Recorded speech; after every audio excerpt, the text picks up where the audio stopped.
नमस्कार साथियों, स्वागत है आप सभी का एकलव्य पीसीएस में। और एक बहुत बड़ी न्यूज़ निकल के आ रही है जो आप सभी ने सुन ली होगी कि कोरोना की तीसरी लहर बहुत जल्द भारत पर हमला करने वाली है। कोरोना की थर्ड वेव इंडिया में आने वाली है और ऐसा हम नहीं कह रहे हैं, ये कहा है भारत के मुख्य वैज्ञानिक सलाहकार जिनका नाम है के विजय राघवन। इन्होंने ये साफ साफ कह दिया है कि कोरोना की थर्ड वेव इनएविटेबल है, इसको किसी भी हालत में रोका नहीं जा सकता। तो ये एक बहुत ही चिंताजनक खबर है। आखिरकार अभी हम जो है दूसरी वेव से जूझ रहे हैं और दूसरी वेव का भी पीक पॉइंट अभी नहीं आया है, ये अभी चल ही रही है, इसका पीक पॉइंट नहीं आया है। तो ऐसे में अब तीसरी की हमें तैयारी कर लेनी चाहिए। तो जानेंगे इस पूरे टॉपिक को और देखेंगे इसके बारे में सभी इंपॉर्टेंट चीज़ें क्या हैं। उससे पहले अगर आप हमारे चैनल पर नए हैं तो चैनल को सब्सक्राइब कीजिए, वीडियो अच्छा लगे तो वीडियो को लाइक करना ना भूलें। अगर आप इस वीडियो लेक्चर की पीडीएफ प्राप्त करना चाहते हैं तो ज्वाइन करें हमारा टेलीग्राम चैनल एकलव्य पीसीएस।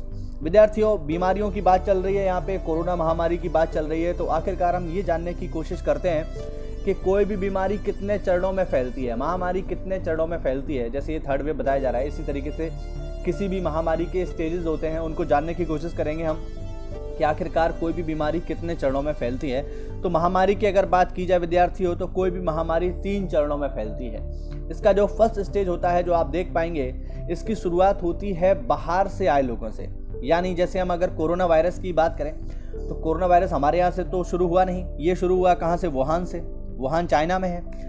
तो भारत में जो इस संक्रमण की शुरुआत हुई वो कैसे हुई कि केरल के कुछ स्टूडेंट्स थे जो वुहान यूनिवर्सिटी में पढ़ते थे, जो कि वहाँ पे कोरोना की स्टार्टिंग हुई और वो केरल के थे। और जब वो अपने घर लौटे तो उनमें वो सिम्टम्स पाए गए, उनमें वो लक्षण पाए गए। और फिर उन्होंने अपना जब टेस्ट कराया तो टेस्ट पॉजिटिव निकला और एंड में उनका इलाज किया गया। ठीक है, तो ये था पहला चरण, जिसमें क्या होता है, कोई बीमारी बाहर से आए लोग फैलाते हैं। ठीक है, भारत में संक्रमण कैसे आया? भारत में संक्रमण आया कि वुहान में पढ़ने वाले जो स्टूडेंट थे हमारे, वो भारत आए और वो इस वायरस को चाइना से इंडिया में ले आए। ये हो गया इसका पहला स्टेज। अब जो फर्स्ट स्टेज होता है, इसको कंट्रोल करना आसान है, क्योंकि हमें पता होता है कि कौन लोग कहाँ से आ रहे हैं। इसका हिस्ट्री आसानी से निकल आएगा, डाटा हमें मिल जाएगा और हम उन्हें आइसोलेट करके, उन्हें क्वारंटाइन करके इसको कंट्रोल कर सकते हैं। ये पहला चरण होता है। लेकिन ये तो भारत है और ये सब कंट्रोल करना सरकारी काम है। तो आप तो जानते हैं सरकारी काम तो सरकारी तरीके से होगा, धीरे धीरे होगा। इसीलिए फर्स्ट स्टेज को हमने बहुत लाइटली लिया और उसका परिणाम ये हुआ कि भारत में आ गई कोरोना की सेकंड स्टेज। अब देखते हैं सेकंड स्टेज क्या होती है। सेकंड स्टेज की हम बात करें विद्यार्थियों, तो इसमें क्या होता है कि इसमें वायरस जो फैलता है वो बाहर से आए लोगों के द्वारा नहीं फैलता। इसमें क्या होता है कि मान लीजिए किसी व्यक्ति को कोरोना हुआ, मान लीजिए, इसका देखिए बढ़िया एग्जाम्पल मैं आपको बताऊं तो इसका बढ़िया एग्जाम्पल है कनिका कपूर। अब कनिका कपूर को कोरोना हुआ, ठीक है। अब उन्होंने ना तो अपनी जांच करवाई और ना ही उन्होंने सेल्फ क्वारंटाइन किया अपने आप को, और वो पार्टियां कर रही थी। लखनऊ में उन्होंने पार्टी भी करी। अब जब पार्टी उन्होंने करी तो पार्टी में वो बहुत सारे लोगों के संपर्क में आई। अब जब बहुत सारे लोगों के संपर्क में आई तो उनके पास जो कोरोना वायरस था वो उन्होंने उन सभी में फैला दिया। इससे क्या हुआ कि वायरस जो है बाहर के लोग नहीं फैला रहे हैं, जिन लोगों को ऑलरेडी कोरोना हो गया है उन्होंने अन्य लोगों में इसका ट्रांसफर कर दिया। इस तरीके से जब कोई वायरस फैलता है, इस तरीके से जब कोई महामारी फैलती है, तो ये होता है इसका सेकंड स्टेज। इसमें क्या होता है कि इसमें जो व्यक्ति संक्रमित है वो अन्य लोगों को वायरस से संक्रमित कर देता है। और इससे पहचान करना कि व्यक्ति किस किस के संपर्क में आया, ये थोड़ा मुश्किल काम है। और इंडिया में ये चरण आ चुका है और इंडिया तो इससे भी आगे चला गया है। इंडिया में अब है कोरोना का थर्ड स्टेज। इसमें क्या होता है, इसमें जो वायरस है वो लोगों से समूहों में फैलता है। इसे बोलते हैं कम्युनिटी स्प्रेड, जिसमें कोरोना एक पूरे समूह को प्रभावित कर लेता है। जैसे हमने देखा कि भारत में जो बुजुर्ग लोग थे पहले वो इसका शिकार बने। जब फर्स्ट वेव इंडिया में आई थी तो जितने भी हमारे सीनियर सिटीजन्स थे वो इसका शिकार बने, देखा हमने, बहुत मौतें हुई। और अब जब सेकंड वेव इंडिया में चल रही है तो इसका जो सबसे ज़्यादा शिकार हो रहे हैं वो युवा लोग हो रहे हैं, 18 साल से ऊपर के लोग हो रहे हैं। तो ये है कम्युनिटी स्प्रेड। इंडिया में अभी ये ही चल रहा है और ये चल रहा है और इसी की वजह से इंडिया में अब आने वाला है विद्यार्थियों थर्ड वेव, कोरोना की तीसरी लहर। अभी की हम बात करें तो अभी कोरोना की सेकंड वेव चल रही है, जिसका पीक अभी नहीं आया है। वैज्ञानिकों ने अनुमान जताया है कि 15 मई के बाद इसका पीक कभी भी आ सकता है, यानी 15 मई तक केस इसके बढ़ने ही वाले हैं और उसके बाद संभवतः केस इसके घटें, ऐसी हम उम्मीद कर सकते हैं। प्रश्न ये उठता है कि आखिरकार कोरोना की तीसरी लहर आई क्यों, या ये क्यों आएगी, क्या कारण है इसका? तो इसका कारण बहुत ही सिंपल सा है और इसका कारण कोई और नहीं है, इसका कारण है हम लोग खुद। हम लोगों ने इतनी लापरवाही करी, ठीक है। जब पहली लहर हमें टच करके गई तो पहली लहर और दूसरी लहर, जो अभी जो लहर चल रही है, यानी पहली लहर और दूसरी लहर के बीच में 6 महीने का अंतर था। और इन 6 महीनों में हम लोगों ने इतनी लापरवाही करी, हम लोगों ने मास्क लगाना बिल्कुल छोड़ दिया। और मास्क अगर लगाया भी तो नाक के नीचे, ये आपने खूब देखा होगा, लोग मास्क लगाते तो हैं पुलिस के डर से, क्योंकि पुलिस मारेगी, लेकिन नाक के नीचे लगाते हैं। अब इस प्रकार से मास्क लगाने का फायदा ही क्या हुआ? इससे तो बेहतर है आप ना लगाइए, है ना, क्योंकि आप वायरस से बचने वाले तो है नहीं। आप पुलिस से बच सकते हो लेकिन वायरस से नहीं बच पाओगे। तो लोगों ने मास्क लगाया नाक के नीचे। दूसरा, खूब शादियां अटेंड करी, खूब पार्टियां अटेंड करी, लोग खूब जो है भीड़ भाड़ वाली जगहों पर गए, और उसका परिणाम क्या हुआ? उसका परिणाम ये हुआ कि 6 महीने तक ठीक ठाक रहा, और 6 महीने बाद फिर से अब जो है सेकंड वेव आ चुकी है, जो कि चल रही है। अब यही कारण जो है, यही लापरवाही जो है, क्योंकि लोग इसको सीरियसली लेते ही नहीं हैं। लोग इसको बिल्कुल मान ही रहे हैं कि कोरोना जैसी कोई बीमारी है।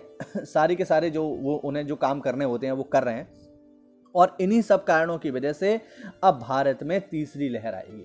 इसका केवल और केवल जो एकमात्र कारण है वो है लोगों की लापरवाही। ध्यान रखना, लोगों की लापरवाही ही इसका एकमात्र कारण है, बस, और इसका कोई कारण नहीं है। अगर लोग ढंग से कोविड प्रोटोकॉल का पालन करें तो इसको कंट्रोल किया जा सकता था, लेकिन अब ये कंट्रोल नहीं होगी, क्योंकि लोग इसको सीरियसली ले ही नहीं रहे हैं। अब हम देखें कि आखिरकार जब तीसरी कोरोना की लहर आ जाएगी तो इससे सबसे ज़्यादा खतरा किसको होगा? जैसे कि हमने देखा कि पहली जो कोरोना की लहर आई उसमें सबसे ज़्यादा नुकसान हुआ जो हमारे सीनियर सिटीजन्स हैं उनको। सेकंड जो वेव आ रही है इसमें युवाओं को नुकसान है। और अब जो तीसरी वेव आने वाली है, जिसकी घोषणा पहले से कर दी गई है कि आप तैयार रहिए, और ये आएगी, ये बात तय है, तो इससे सबसे ज़्यादा खतरा किसको होगा? तो ये बहुत चिंताजनक बात है। इससे सबसे ज़्यादा खतरा होगा बच्चों को। ध्यान रखना, जो छोटे छोटे बच्चे हैं उनको इससे सबसे ज़्यादा नुकसान होगा। और ये इसलिए भी चिंताजनक है क्योंकि अभी हमारे पास बच्चों को लेकर कोई भी कोरोना वैक्सीन नहीं है। अभी जो वैक्सीन का जो प्रोग्राम चल रहा है वो 18 साल से ऊपर के लोगों के लिए चल रहा है। इससे पहले जो वैक्सीन का पहला चरण चला था उसमें हमने देखा जो हमारे फ्रंट लाइनर वर्कर हैं और जो सीनियर सिटीजन्स हैं उनके लिए चला था। यानी बच्चों को लेकर अभी हमारे पास कोई वैक्सीन नहीं है, और यही सबसे ज़्यादा चिंताजनक बात है। बच्चों को लेकर हमारे पास कोई वैक्सीन नहीं है, ट्रायल फेज में चल रही है, और ट्रायल फेज का मतलब है कि अभी आने में उसे 2 से 3 साल लग जाएंगे। तो ऐसे में अगर कोरोना की तीसरी लहर हम पर हिट करती है, थर्ड वेव हमें हिट करती है और इससे बच्चे प्रभावित होते हैं, तो इसे संभालना बहुत ज़्यादा मुश्किल हो जाएगा। ऐसे में ये हमारी जिम्मेवारी है कि हमारे आसपास जितने भी बच्चे हैं आप उनका बहुत अच्छे से ध्यान रखिए और उन्हें इस चीज़ से बचाने का प्रयास कीजिए कि वो इस कोरोना की थर्ड वेव का शिकार ना हो। क्योंकि अगर बच्चे इससे प्रभावित होते हैं तो ये बहुत चिंताजनक बात हो जाएगी, क्योंकि बच्चों को समझाना, क्वारंटाइन कराना, ये अपने आप में बहुत बड़ा चैलेंज होगा कि आप उन्हें क्वारंटाइन कैसे करोगे, बच्चा अकेले थोड़ी रहेगा। तो ऐसे में ये बहुत मुश्किल हो जाएगा, और वैक्सीन है नहीं तो फिर बहुत ज़्यादा समस्याएं हमें हो सकती हैं, आप इसका अंदाज़ा लगा सकते हैं। अब आखिरकार हम इस वेव से बचने के लिए क्या करें? तो बहुत ही सिंपल उपाय हैं जिनको किया जा सकता है। जैसे क्या?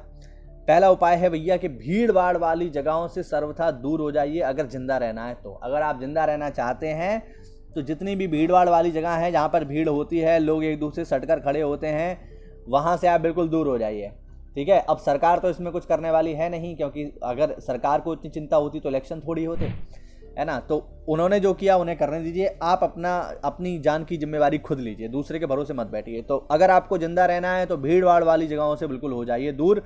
और चूंकि हमने एक मास्क को प्रॉपर ढंग से नहीं लगाया, अगर हमने एक मास्क अच्छे से लगाया होता तो दूसरा मास्क लगाने की जरूरत नहीं पड़ती। तो अब प्रॉब्लम यह है कि अब एक मास्क से काम नहीं चलेगा, अब आपको एक साथ 2 मास्क लगाने पड़ेंगे, ये भी समझ लीजिए।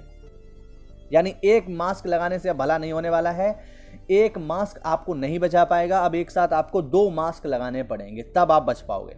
इसके अलावा चूंकि ये थर्ड वेव जो है बच्चों को हिट करने वाली है, तो बच्चों को किसी भी हालत में घर से बाहर ना जाने दें। जो भी आपके घर में छोटे छोटे बेबीज़ हैं, लोग क्या करते हैं, उन्हें खिलाने के लिए बाहर ले जाते हैं कि भैया बच्चा हमें दे दो, बच्चा हमें दे दो। तो ये सब अब नहीं होना है, ठीक है। अगर आप ऐसी लापरवाही करेंगे तो हो सकता है आपका बेबी जो है, जो आपका बच्चा है, वो कोविड पॉजिटिव हो जाए। तो ये आपको देखना पड़ेगा कि बच्चों से अगर आपको प्रेम है तो आप उन्हें घर पे ही रखिए और किसी भी बाहर वाले व्यक्ति को मत दीजिए। अगली चीज़, आपको हल्का फुल्का व्यायाम भी करते रहना है, थोड़ा बहुत एक्सरसाइज आप करते रहिए, ये ज़रूरी होता है, इससे इम्यून सिस्टम आपका मजबूत होगा। और सबसे इम्पोर्टेंट बात, कोरोना के टाइम पर भैया इतनी ज़्यादा जो है नीम हकीम आ गए हैं कि आपको व्हाट्सएप पे, फेसबुक पे, यूट्यूब पे इतने सारे घरेलू उपाय मिल जाएंगे जिनका कोई मतलब नहीं होता है। ठीक है, तो सबसे ज़रूरी चीज़ क्या है कि खुद से डॉक्टर ना बने, खुद से डॉक्टर ना बने। और अगर आपको कोई भी लक्षण आ रहा है तो निकटतम स्वास्थ्य केंद्र पर जाएं। अगर आप खुद से डॉक्टर बनेंगे तो खुद की तो जान लेंगे सो लेंगे और साथ में 2-4 लोगों को और साथ में ले जाएंगे, तो ऐसा नहीं करना है। अगर आपको कोविड के लक्षण आ रहे हैं तो तुरंत के तुरंत आप जो है स्वास्थ्य केंद्र में जाइए, डॉक्टर को दिखाइए, वही इसका प्रॉपर इलाज कर पाएंगे। और सबसे इंपॉर्टेंट चीज़ क्या है कि भैया अफवाहों से दूर रहें। आजकल अफवाहें बहुत ज़्यादा उड़ रही हैं, आपने देखा होगा लोग वीडियो शेयर करते हैं जिसमें लाशें जल रही हैं, शमशान घाट दिखाए जाते हैं। इन चीज़ों से आपको क्या लगता है कोविड कंट्रोल हो जाएगा? तो कोविड तो कंट्रोल होगा नहीं। हाँ, सरकार को गरियाने के लिए आप इसका इस्तेमाल जरूर कर सकते हैं कि सरकार कुछ नहीं कर रही, लेकिन इसका एक नेगेटिव साइड ये है कि इस प्रकार के जो फोटोज़ होते हैं, वीडियोज़ होते हैं या अफवाहें जो हैं, ये आपको मानसिक तनाव देती हैं बस, और कुछ भी नहीं कर रही हैं। तो आपको इन सभी से दूर रहना है और इससे कोई फ़ायदा होने वाला नहीं है। इसलिए अफवाहों से दूर रहें और अपने को मानसिक तनाव से बचाइए, क्योंकि आपका मन अगर स्वस्थ होगा तो शरीर को स्वस्थ होने में ज़्यादा समय नहीं लगेगा। और सबसे इम्पोर्टेंट बात, अगर आप 18 साल से ऊपर हैं तो कोविड वैक्सीन ज़रूर लगवाएं। कोविड वैक्सीन को लगवाइए, रजिस्ट्रेशन करा दीजिए, क्योंकि इस बीमारी से बचने का एक ही उपाय है, वो है वैक्सीन, और कोई उपाय नहीं है। तो ये सारी चीज़ें आप फॉलो करेंगे तो मैं उम्मीद करता हूँ कि आप कोविड से बच जाएं या आप जो है अपने को सर्वाइव कर पाएँ। उम्मीद करता हूं कि आपको इस वीडियो में नई जानकारी मिली होगी। तो ऐसा है तो वीडियो को लाइक करें, चैनल को सब्सक्राइब करें। मिलते हैं अगली जानकारी भरे वीडियो में, तब तक के लिए जय हिंद, जय Bharat, stay home, stay safe.